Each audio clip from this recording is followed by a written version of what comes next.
Welcome to the Grolier. Yeah. Thanks so much to James and Erin for helping us tonight and inviting these wonderful writers into the space. Thank you all for being here and everyone tuning in at home. I'm just here to introduce these wonderful poets. My name's Eileen, and I'm going to begin with MP Carver. She's a poet and visual artist from Salem and the director of Massachusetts Poetry Festival, micro-founder of Molecule, a tiny lit bag, and teaches creative and digital writing at Salem State University.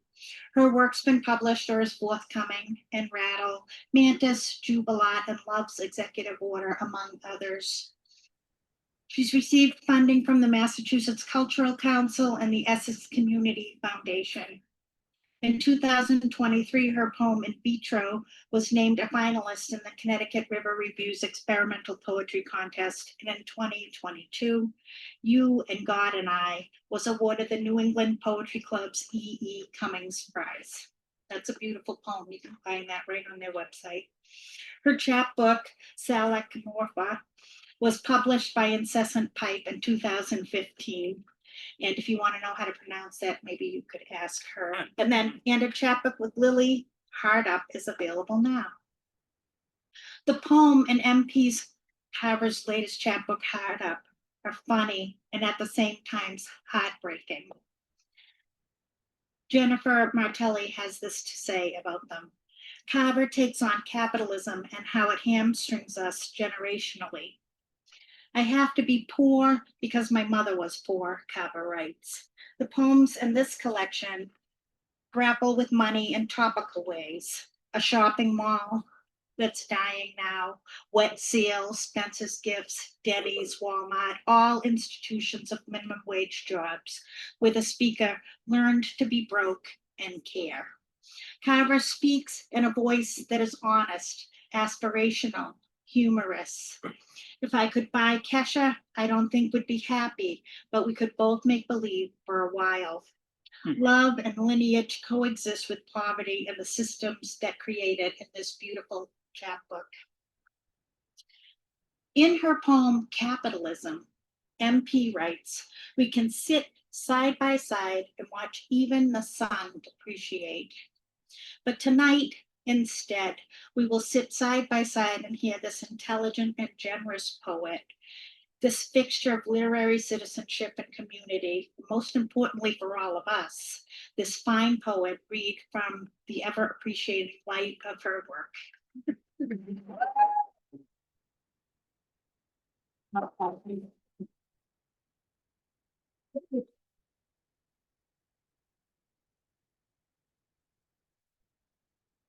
Thank you. I have to say, Eileen, you may actually be the first person who's ever pronounced the chapbook title right while introducing me. So thank you. Yeah, and thank you so much, everyone. Thank you to Eileen and James and everybody at the Grolier. I'm really so excited to be here tonight. It's my first time reading here.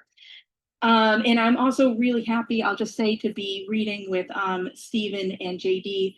I admire both their work so much, and JD in particular has been a mentor of mine, so I'm really grateful.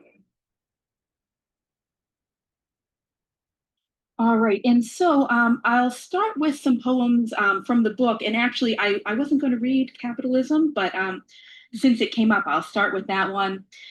And I mentioned my nephew in it, and he's here today. Hi, Toby. And he's 15, so that will tell you how old this poem is. So, Okay.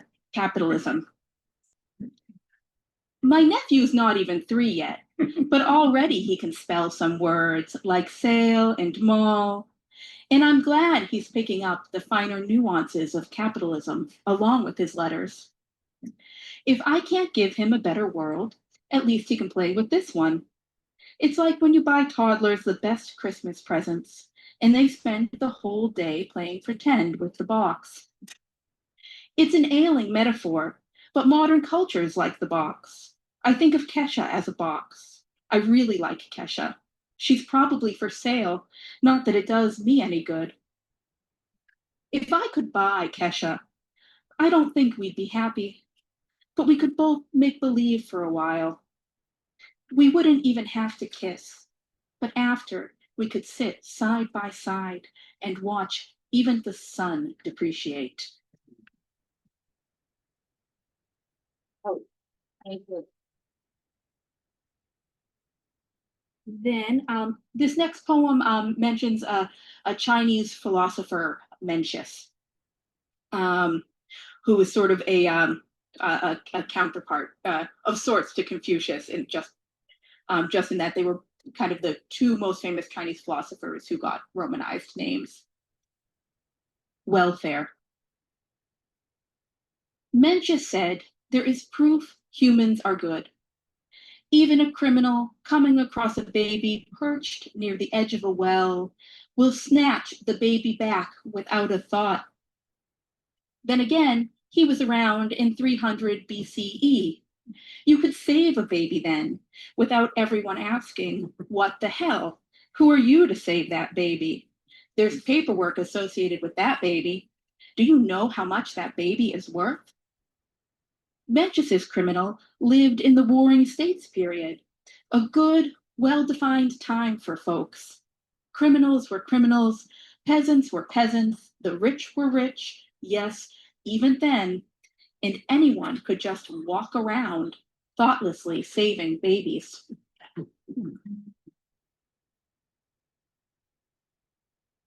Thank you, thank you. And then I'll read this last one from the book, and then I'll go on to some newer work. And this has an epigraph from Grant Anderson of the Paragon Space Development Corporation. Questions of reliability and robustness have to be answered before we leave Earth. Safe travels. Billionaires have been reserving tickets to Mars through SpaceX. It could be possible within a decade, and I hope they get to go.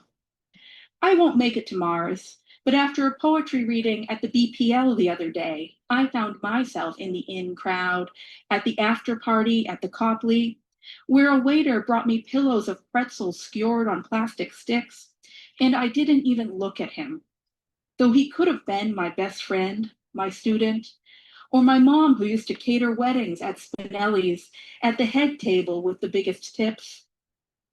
When I worked in catering, we convinced people they needed too much, then take most of it back unopened at the end of the night. On average, we sent out 1 can of Coke 5 times, a capitalist recycling. On Mars, they're going to have to recycle everything, even the urine. And they won't have soda. They'll drink Soylent Interplanetary Formula. When all the billionaires go to Mars, I'm really going to miss them. And by the way, I love Soylent. You probably think I'm being sarcastic, but I'm not. Thank you.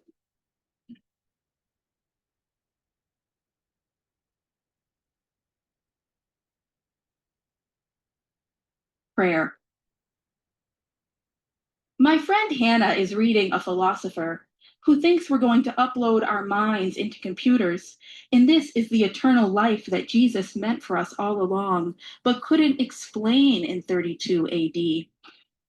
I think this underestimates Jesus's imagination and overestimates Silicon Valley, but I would like to live forever or bring back the dead.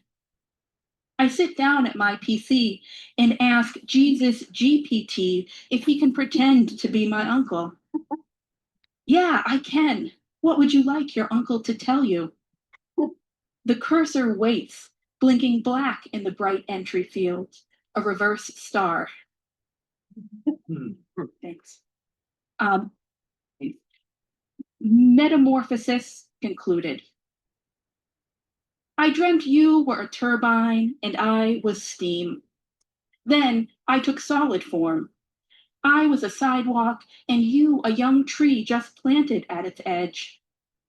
Then you turned into firewood and I was your stone mantle covered in tchotchkes. But I got sick of it. I became a warm wind blowing through the streets, and you were New York City, busy, busy, busy. Then we got serious. You were JFK, and I was LaGuardia, two entirely separate airports full of little distracting planes. This went on for a while. Then I fell into disrepair. But you were a contractor who is friends with the former mayor's wife's close cousin. You became the grift, and I the gleaming metal handcuffs.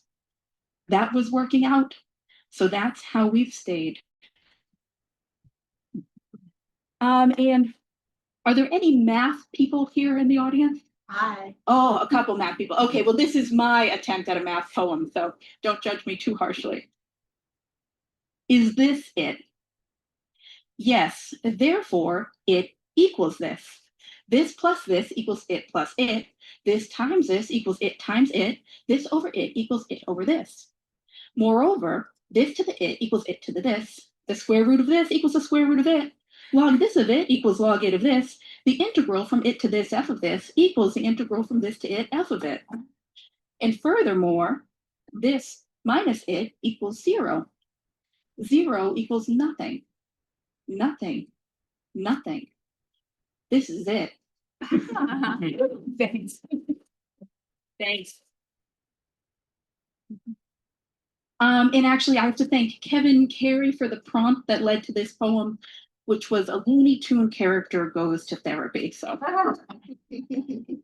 this is while E works on himself. He started seeing the Roadrunner everywhere. TV static, coffee grounds in the bottom of the sink, rain clouds. He jokes at the Toon reunion that the whole world has become one big Rorschach test. No one laughs. Later, Elmer takes him aside, asks him how he's doing. In his dreams that night, a blue-feathered hornet looms over the horizon, one eye the sun, another the moon.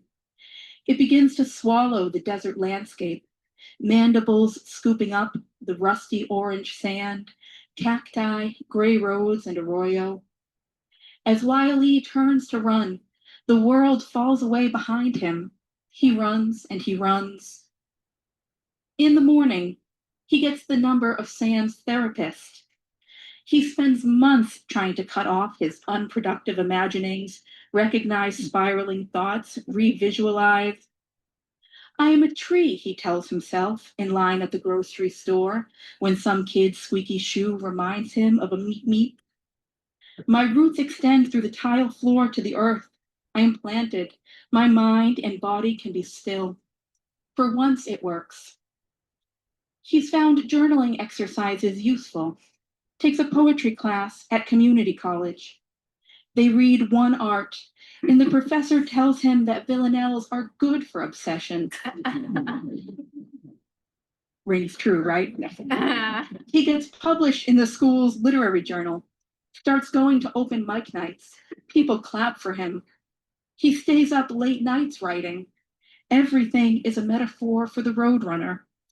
The gravity-edged cliff, the running storm, an uncertain silhouette in the hazy distance. He wants to stop, but can't. Thank you. And I'll read the poem Eileen mentioned, You and God and I. You were born under the porch, halfway living and halfway dead. I watched the door of our house from the underbrush, praying. You said victory is the antonym of happiness, and this was the only language I did not speak. God licked the ice and salt from our winter fields. I shook off God's language, and my elbows turned, my skin grew brindle. I swallowed so many kinds of wild, my breast grew wide, my tongue riotous. I began to smell even the stars. My lashes grew long like you like. God did not weep, just stared with that dumb moon eye. We traced tracks in the snow of our universe, Spring followed. You led me intemperate into the thaw I crossed over. The ants went to their war again, and we bent to watch them seethe. We stood very still, but their little cities were nothing but dirt. You wouldn't give up the shape of our dead, but God swiveled that long neck, searching. Thank you. At the end of the relationship, I let my feet get scaly, then rub them against you at night. Screech on your voicemail like a rusty door hinge. I push little thorns through your electronics to interpret the way they hum. When you sleep, I crouch beside you, whisper into your dreams, how did I ever love you? I spike strip the doorways. I slit my tongue and become a snake. Speaking of fairy tales, or the huntsman denies ever cleaving anything. That axe, he says, is good for finding spaces in things. All right, it looks like I have time for just two more, so I'm going to read this one and then I'll finish up with a different one. So, and this is a persona poem, Moby Dick on that Captain Ahab. I'm not shy. I'll tell anyone who asks that I can't stand the man. Who was it following who everywhere? I even hate the way he chews and the clicking of his peg. By the way, I had nothing to do with that leg. He got drunk one night, entangled in the rigging when he fell. He'd been up there looking for me, but I floated so low and still, a trick of the light. I didn't mind seeing him cry, hanging there. I liked imagining the bite of the rope that held him, its roughness against his hot skin. I waited long hours in the freezing water of those whaling grounds. No one came to save him. I could have spouted off, or rocked the ship a bit, woken up the cook or the mate in time to save the limb, but the sea was too gentle to disturb. And thank you so much. Thank you for listening. And I'll just read this one last poem, which was inspired by a Salem poet, Malcolm Miller. The state of it. The train cuts across the marsh. The fence cuts across the forest. The bridge cuts across the river. Our stone, steel, and electric bones grow and grow. Industriously, we rib the planet. The rib cage protects the chest. The chest traps the heart. Our hearts beat and beat. We know that someday they won't. Still, we can't help but think that this, too, is something we can cut across. thank you. Thank you.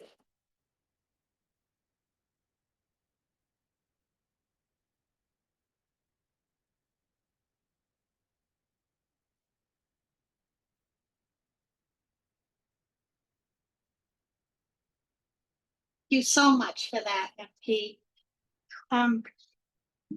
As if variations on Enrique Anderson Imbert is Stephen Cramer's first chapbook, and I'm very pleased to say it's out from Lily Poetry Review Books. His previous 7 books are The Eye That Desires to Look Upward, The World Book, Dialogue for the Left and Right Hand, Goodbye to the Orchard, which was the winner of the Sheila Martin Prize from New England Poetry Club, and an honor book from Massachusetts Center for the Book. Listen, long listed as a must read as well. And Departures from Rilke, out last year, I think, from Arrowsmith Press. 23. 23. And Clangings. I'll just throw one more book. Oh, I thought I mentioned Clangings. Clangings is amazing. It really is. something else, isn't it? Impenetrable. Yeah. His work is represented in numerous anthologies, such as the Autumn House Anthology of Contemporary American Poetry, the Book of Villanelles, and in many fine journals such as the Atlantic Monthly, Field, Kenyon Review, The Nation, The New Republic, The Paris Review, Plowshares, Poetry, and other journals. He's written numerous essays which are published in books such as Writers on Jane Kenyon and American Poets on a Favorite Poem out from Middlebury Press, and Until Everything is Continuous Again, American Poets on recent work of W.S. Merwin. Stephen Cramer has taught literature and writing at Bennington College, Boston University, MIT, Tufts University, and he founded the low residency MFA program in creative writing at Lesley University in Cambridge, Massachusetts. In this eccentric suite of fabulous lyrics and as if, Stephen Cramer transforms 21 microcuentos by the Argentine writer Enrique Anderson Imbert into fresh, epigrammatic poetry. Anderson Imbert's magical realism emerges in Cramer's free verse as an unpredictable fusion of style between European surrealism and American vernacular. Funny and spooky by turns, these riffs often stray far from the prose originals, adding the textures and junctures unique to verse. Lively with birdsong and music box ballerinas, somber with hospitalized fathers and history's chess pieces, as if invites us into dream worlds, from the festive to the funereal we didn't even know we'd imagined. Hundreds of students of Lesley MFA program, which Stephen Cramer founded, have been fortunate enough to receive the personal call from him that opened the door to their writing lives. I'm blessed to be among them.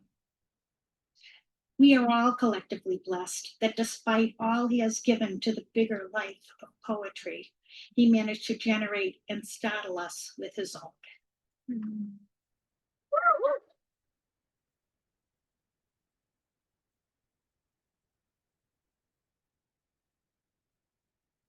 No, bless your heart is supposed to be an insult in the South, but bless your heart, I meant non-ironically. Thank you so much, and thank you everybody for being here. And I want to thank James and Grolier. I remember Grolier 40 years ago. I wasn't part of the Gordon Kearney. I'm too young for that. That it's still here and still an institution. Eileen described, gotta put it here. These are my notes. I forget things regularly these days. Eileen described Henrik Anderson Imbert, I think, sufficiently. I'll just add that I'm curious, had anyone heard of Henrik Anderson Imbert? Of course, you know. I hadn't. Somebody was applying for a job at Lesley, and I was on the search committee, and he wrote on the board this terrific 48 word little microcinto. And everybody, this is all in the author's note. Everybody said, we got to write that down. We all wrote it down. Nobody had heard of him. Nobody in the audience of 5 had heard of him. He is associated with Borges. Julio Cortázar said he's one of the most important short story writers in Latin America. And he taught at Harvard until 1980. He died in 2000. And I just think it was sort of remarkable that here was all this work. So I went and then tried to find as many English translations as I could. And they're all in prose. He didn't write in lines. And I did what I do, which is I sort of started meddling with them and I did that with Rilke, and I thought I was done doing it. In fact, there's a little squib that's going to be in the next Plowshares about as if that begins Stephen Cramer's done it again. I'm not quite sure how to take that. It's a nice squib, so I take it. I don't think I need to mention anything else.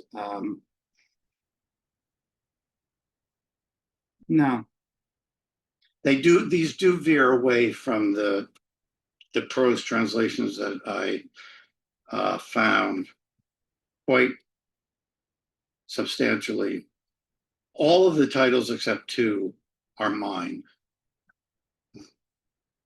And I thought, the chapbook, maybe I can read the whole thing if I go on too long. And I thought, you could say that about any book. You could read the whole thing of Paradise Lost if you go on too long. Right? So I'm going to try not to go on too long. And I can't read the whole thing. As if when he got home in the very early morning, the dark in his house darker than outside dark, he took off his shoes before climbing the stairs. But was this his house? Entering the bedroom, whom might he find asleep and breathing in his bed, dreaming of taking his shoes off and of climbing the stairs to his bedroom, waking and turning on the lamp, hearing soft footfalls on the stairs. That one is kind of like a sort of Mobius strip. This is called Breaking the Fourth Wall. Again, the titles, it would make no sense as the title for the actual microsymptom. Breaking the Fourth Wall. Our 2-foot host called it his first milk tooth, but a canine the size of a tusk hung on his wall. He must have been born a giant, shrinking each year. His voice like a music box ballerina, he guided us along his neighborhood streets, each one a waterway after the monsoons. Next visit, bring microscopes, he told us. Then he dove in. Pretty good swimmer, someone observed. But isn't it dived, not dove? Breaks the point. We have to explain it. Maybe that's problematic. Oh, and I should also say this is the middle section of a manuscript, and the two sections, the first section and the third section, have a great deal of gravitas. This is sort of like, 21 comic relief poems. This is called Bull. A two-horned unicorn. It's on the back too. Kevin Proofer liked it in particular. I was happy about that. Bull. A two-horned unicorn charged toward the girl. Its pace and gait like a bull's. Its torso, not so much so. More like oh, I don't know. But I know you, said the girl, her smirk wide as the rusted tines of a rake. Think I'm such a dolt that I'd take a joyride on your horns? Besides, one of them's fake, you metaphor, you. With nowhere to hide but inside his myth, a fairy tale found out now. For the first time, the unicorn felt recognized as the bull he always knew he was, and bowed. All right, this one is called The Eye That Desires to Look Upward. So I stole the title from my first book. There's maybe a line or two that's Anderson Imbert. And then I realized rereading it recently that it actually steals quite a bit from earlier poems of mine. So it's larcenous like the others, but in a different way. The Eye That Desires to Look Upward. When my father lay dying in the hospital, he waved a copy of my first book of poems at every doctor, nurse, and orderly he met, I'm told. Look, my son wrote a book. The last time he called me, he spoke to my machine from intensive care. Barely a rumor of death in his voice, I erased it with the others on the tape. Next morning he died, so I never learned what poems from my first book he read, if any. Did he read the one about him? That one in which the speaker lies down and plays dead next to his dead body? Later on the night he phoned, he'd go in and out of consciousness. At worst, maybe he hallucinated reading the poem. Hallucinated. Hard word to fit into a poem about a father's death. So many syllables. I hope he didn't read it. 36 years, and still I hope he never read that poem. Friendship. Originally, the two people named in here were Robert and Frank, and my dear friend Teresa Cater said, too many people are going to think you're talking about Robert and Frank, Robert Pinsky and Frank Bedard. So I changed it to David and David. Friendship. David swore David to secrecy. I'll be silent as a grave, said David. Thus began a devoted friendship. David always talking, but David going quieter, then silent, not like a grave, but in fact a grave, two angels of grief on the stone. This one I realized owes something to a Stephen Wright joke. People know the one-liner comedian Stephen Wright. I went to a diner that served breakfast at any time, so I ordered French toast during the Renaissance. There's a little, that's in here somewhere. It's called History. His travel grant came through. So where should he go? The Roaring Twenties, the Enlightenment, the Renaissance? Because he just turned 40, the Middle Ages maybe? The morning suddenly went dark. When he looked up, he expected to see clouds with a remote hint of thunder. Instead, he saw a giant hand draw back behind the sky, as if unsure how to move on history's chessboard. Queen, bishop, knight, rook, pawn, or stay unmoved like the king. Icarus. Dad didn't get my imagination whenever I chirruped bird songs, broke into a trot during their walks, or made like a whale vacuuming krill. The last time we flew together, I wanted the sun to melt the wax, fastening wings to my shoulders. To feel how a fish breathes water, I wanted to plunge into the sea. The map. How am I doing? I forget to keep time. You have time. Thank you. Time. Hmm? Time. I'm sorry, I didn't do You it. have time. I have time. Great. Somebody said time. I thought, oh, time. The map. In the back of a drawer, I found a map of my city. At first, I didn't know what the many X's meant. Then I remembered. They marked spots where I lost those things I never admitted I loved. Who cared so much for me or so little that they'd leave me this map I might or might not find? Map in hand, I scoured the city. What a waste. Any valuables? Umbrella, pen, wallet, watch, some gloves, a knife. Street thieves must have swiped. The worthless stuff, a glasses wipe, a Band-Aid, rain had flushed away. Ready to go home, I looked up.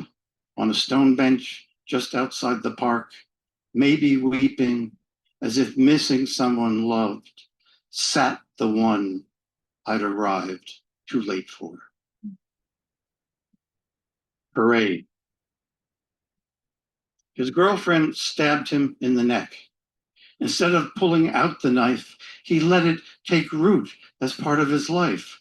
More than that, it remade his life from the day of his birth, even from the night he was conceived, its cylindrical hilt erect over a shoulder blade. So his body took on greater heft, less flesh than metal. At last, he felt like a man, and better yet, worth more looks than one. Women, curbside, watched for him to pass. The force of their held breath gave him heart. Or was that just heat off the summer street? Name any man who's not a parade of one. Well, this one's too long. I'll read two more. This is the last in the chapbook, but when I reread them earlier a few days ago, I thought it's not the right one to end a reading with. They're all it's in alpha. The poems. Did you notice? I mean, the poems are all alphabetical order by the title. The alphabet is a very persuasive form of order. So this is the last poem in the book, but I'll read one more after this. The way the psychopath saw it. You need to little wet me. The way the psychopath saw it.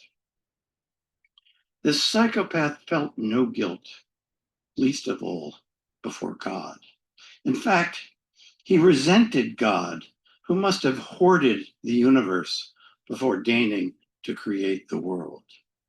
No more chaos. From now on, cosmos. But if he made all things, why guilt trip Adam and Eve for original sin? A measly sin at that. And what kind of Eden dies from just a bite of fruit? About all the sin that followed. So what? We sin due to God's will, not despite it, since nothing happens not by God's will. Instead, God himself sins against himself, humanity permitting. What makes God punish himself? Making us his original sin. And I'll end with this one. I asked my wife whether the dialogue in the last 5 lines is clear, and I read it to her, and she said, yeah, it's clear who's speaking to whom. So I'm trusting her opinion on that when I read it. I won't try to act it out. It's called Two Ghosts. One summer night, I lay down under a yew tree, nearly asleep. I heard what I thought was a cow, its moo continuous, rusty, like a groaning hinge, which comes quite close to the image you have in your poems. At the farthest edge of the field, too dark to see, a door creaked open, and out he came, head aglow. Excuse me, he said, wisps of red and blue flame lighting me up as I stood. Who in hell are you? I asked, my voice so dry it also groaned a little. Sorry, my mistake, he said. What do you want? Nothing, my bad. But this is the other world, isn't it? What do you mean, the other world? I lay back down. Anyway, no, this is the world.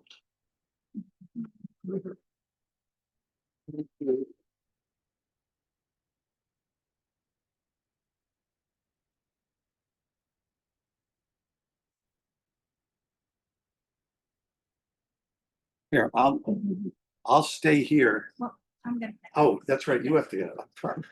Look out. We're out. I will sit here until you're done. Thank you, Stephen, so much. Amazing. Okay.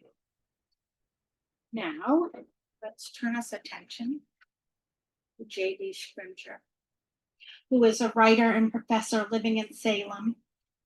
His persona essays and poetry often focus on class and education, exploring what constitutes authentic learning between student and teacher. It is a major theme and theme for English B, a professor's education in and out of class, which won the AWP Award for Nonfiction. And his work on the subject has been covered in the Boston Globe, the Chronicle of Higher Education, Inside Higher Education, Ed Thought in Action, Off the Coast, and Solstice. He's published works also on sports, especially basketball and baseball, which appear in journals and anthologies, and his memoir, Spin Moves, has been compared to a musical pickup game of motion and nuance. Every character knows that moving rhythmically is the best way to communicate. So much of Scrimgeour's work explores connection between poetry and the arts.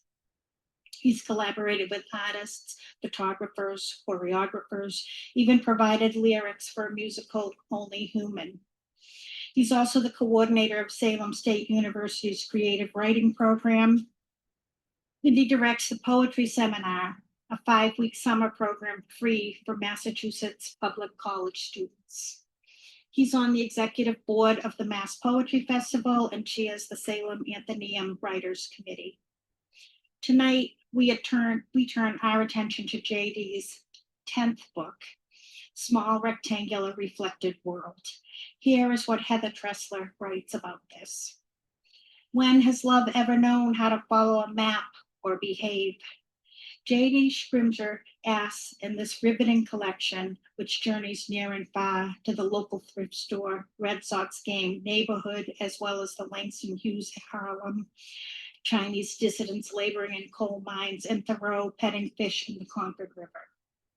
True to the book's title, these poems offer small rectangular reflections of the world, enabling us to see beyond superficies as we strive to understand and repair some of what we have found broken. In the concluding tour de force, Words, Days, Flames, Scrimgeour riffs from Virgil's Aeneid to examine how we might maintain our humanity in the late days of empire. This is a timely, highly crafted book from a poet tender in his terror and brave in his clear sight. And I think tonight I was thinking back when I was sitting with Andrea about, in high school when you have to translate the Aeneid in your Latin class.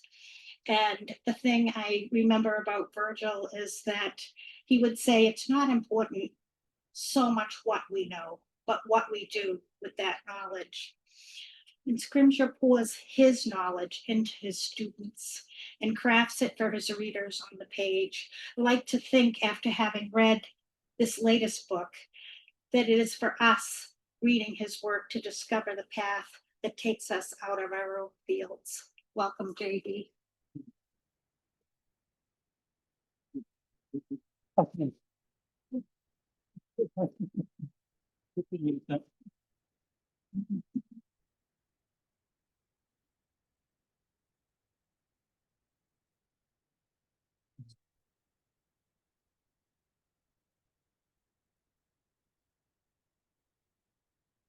everybody. Thanks for coming. And it's an honor to read with MP and Stephen. Stephen, I've admired your work for a while, and MP, we go way back. And also thanks to two of the greatest literary citizens we have in the Commonwealth, if not the country, Eileen, Cleary, and James. Thank you so much for all you do for poetry. I don't know how people read 10 poems in 15 minutes. I've got 4 for you. This first one is called Saver's Thrift Store, Danvers, Mass. Anyone? You people. I've heard. 2 of the 3 pairs of jeans don't really fit, but I get them anyway. Only $5, no obvious stains. And they can go to my son, Aiden, who is skinnier. At the checkout line with Eileen's 62 children's books, the cashier trusts us when we tell her the number, and tells us we basically got the pants for free since we get a free book with every 4.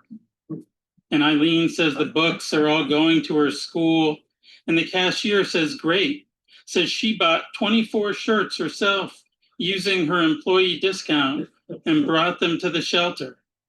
It made my day, she says, and hands me our receipt. In one of the books I bought, Gore Vidal talks of how he became a radical. The text of an interview from his villa in Italy, where he hosted Susan Sarandon. Her kids swam in his pool.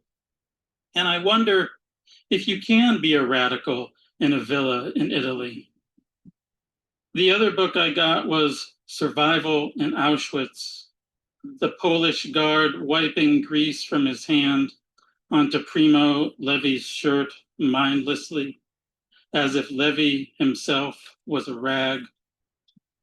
If This Is a Man was the original title. Let's go back to children's books. How great that Eileen got a giant frog and toad book for her classes, so they will actually be able to see the pictures. We'd read that book to Aiden before he could talk. How Toad went to get ice cream for Frog, but the ice cream was melting as he hurried back, and he tripped and the cones glopped onto his head, and no one would get to eat anything. Aiden, hardly more than a baby, listened eagerly. Then, pages before the ice cream melted, he'd cry and cry. We couldn't soothe him. And slowly we came to understand he knew how it would end, that though he couldn't speak, he understood.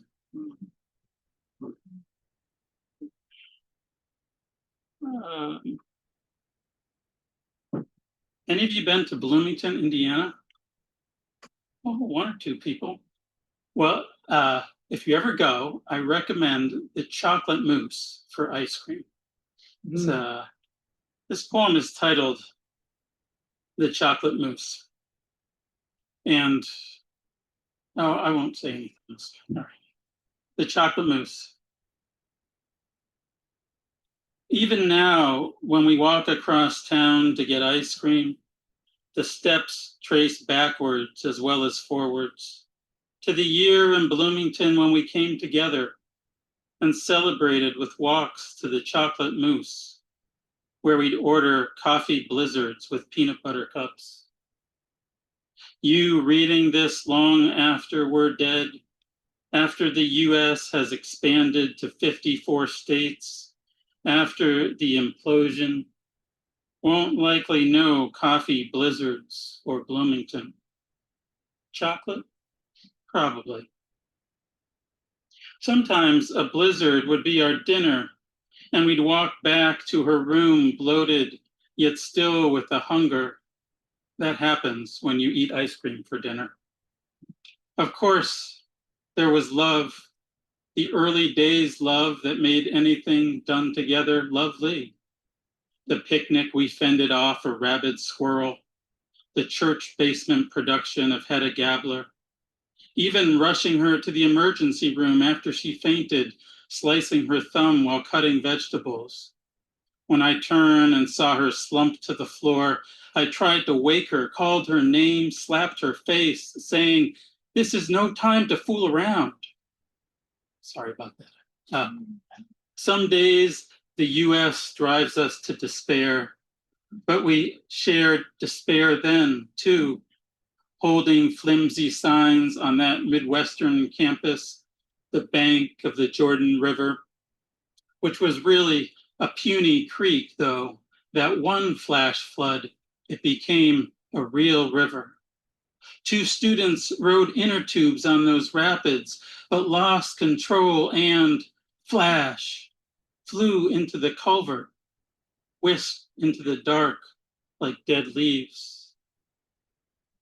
You reading this long after we're dead, I hope you have even a sliver of the joy we had when we heard the radio report that the pair emerged from the darkness a mile away, where the creek turned river reappeared in the world, near the road to the softball fields, just north of the Chocolate Moose, that mythical shack where, even now, two lovers lean toward the window and place their order.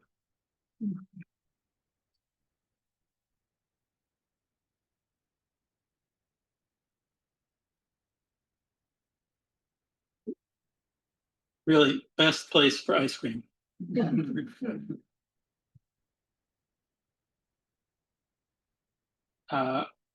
Over the past decade or so, I've become pretty involved with Chinese students who come to Salem State, and in the process, I've gotten interested in Chinese history and language. And I'm going to read two poems now that are both persona poems from some of that reading of Chinese history. And I realize that I often introduce the poems this way, but I'm not at all trying to channel their voices. I think you'll see that from line one. And in fact, I don't feel like I'm trying to say a lot about Chinese history, but these stories sort of gave me a avenue into talking about our humanity, I think. So this poem is spoken by a Chinese laborer in the middle of the 19th century. It's called Guano. I wasn't planning to spend my 20s inhaling guano dust while mining guano mountains on a tiny island off the coast of what will someday become Peru. When an uncle promised work in Ningbo, I hurried from my village where the long hairs, led by Jesus Christ's brother, had ordered us not to have sex. But in Ningbo, I was put in a pen full of shit and other young men, all talking in unknown dialects. Then they marched us onto the clipper ship. I saw mass clapping the air, chests of opium balls carried down gangplanks, and the market's fish flashing their recently living eyes. And I realized what the ancients meant by beauty. But then we went into the hold where the fuckers, barbarians, white men, peed on us through the hatches because some of us bitched about the state of things. And when we didn't stop, poured boiling water on us. We lit fires, why not? And, well, that didn't help things. I was lying, diseased, surrounded by dead men. Footsteps. Different barbarians came and put those still alive on another white man's boat and brought us here. Have I mentioned they had guns? And now have these Africans driving us with whips, making sure we cart our quota of bird shit. Occasionally, in those moments when I'm pushing the unloaded cart back to the mountain, and the lesser weight gives me a chance to reflect, I imagine someone a few centuries from now telling my story at a coffee house in Cambridge to, 21 people. Wouldn't that be interesting?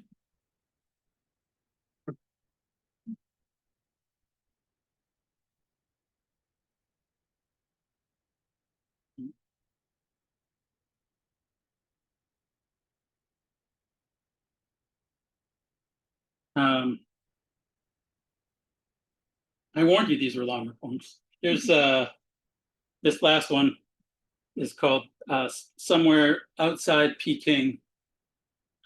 And if you thought that last speaker is a stretch, the speaker of this poem is a recently deceased infant in the toward the end of the 19th century, and the Peking in the title is just because that was the name of Beijing back then, at least for Westerners. Somewhere outside Peking, I was in bad shape. I could hardly cry. I was probably a girl. I was probably missing a limb or a lung. To be honest, lying in that alley, I was fine calling it quits. But the missionaries who kept track of village pregnancies found me. They brought me to the monastery and rushed through my baptism before my final breath. The water was a new sensation. It made me want to live. But then I died. I was dead and buried in the small Christian graveyard. You know, when you think a story's over and know it wasn't good, at least it's over. When the villagers dug me up and beat 2 of the priests to death, I wasn't grateful for their companionship. They just buried me again in their graveyard.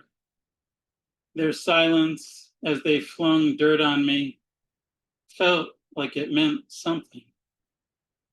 The priests had nothing to say to me, even though we had death in common. And though I hadn't been around long, I could see things were just going to get uglier. I would have been happy with 2 arms and a heart that worked, a chance at life. Despite it all, though, there was this. When the church windows' colored light touched my eyes before I succumbed.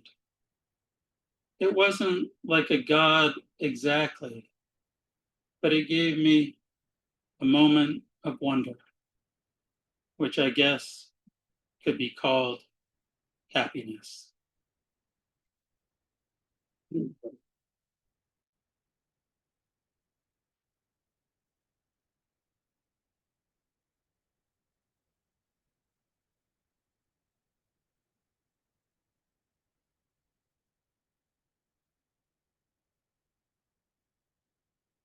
Thank you, everybody, for the wonderful reading tonight. Let's get the poets who write another.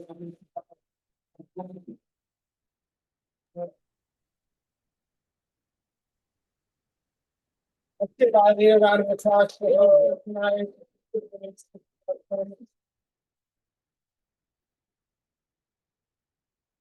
Thanks to everybody on Zoom for coming. And thanks to all of you. We have some books for sale. Poets will be signing books. If everyone could please put their chairs up against one of the walls, I'd be very grateful. Thank you very much.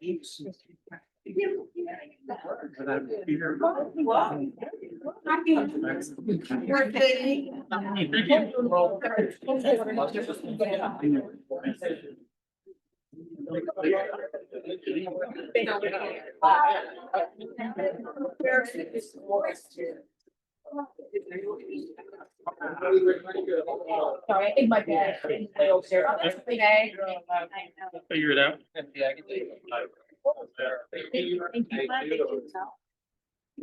Can I get all everyone who's read it? Yeah. Real quick. Yeah.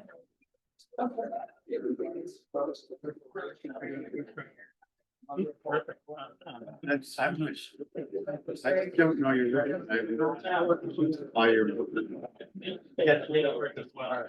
Okay. Great reading. Great reading. Can we do a photograph? Sure. Great.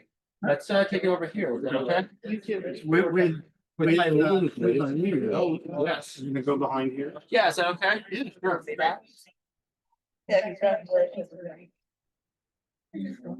Good job. Yeah. Oh, no. You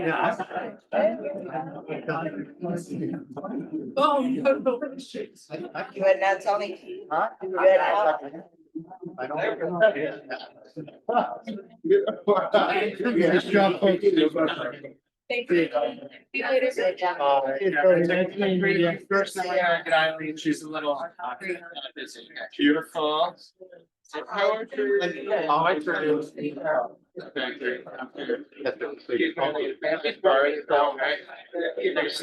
Maybe- 30 seconds. All right. Yeah. You're right after this. Okay. Good cheese. Okay, excellent. Thank you so much. Thank you so much. We get one of you, Reggie? You look really different. Congrats, everybody.